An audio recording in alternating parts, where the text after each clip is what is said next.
Ang probinsya ng Cebu ang may pinakamaraming bilang ng rehistradong botante sa bansa ngayong eleksyon. Alamin natin ang mga paghahanda doon sa live report ni Alan Domingo ng GMA Cebu. Alan? Yes, si Igan, halos 1,700 sundalo ang ipinadala sa iba't ibang bahagi ng Cebu para bantayan ang eleksyon ngayong Lunes.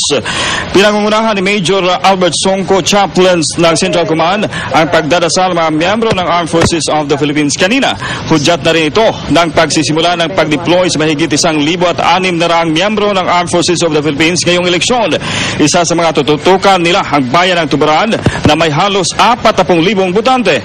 Kabilang din kasi ito sa election watch list.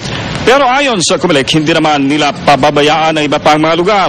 Isa si Private First Class Nova Guerrero ng 53rd Engineering Brigade na ipinadala sa lungsod ng Tuburan.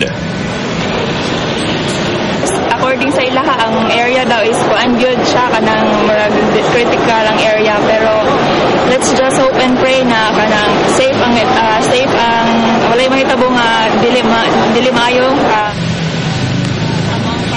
Igan, sa ngayon maayos naman ang sitwasyon dito sa Cebu. Pagdatyak ng militar, may ipapadala pa ang karagdagang pwersa ang Armed Forces of the Philippines sa lugar, kaya mas matitiyak nila ang seguridad dito. Igan?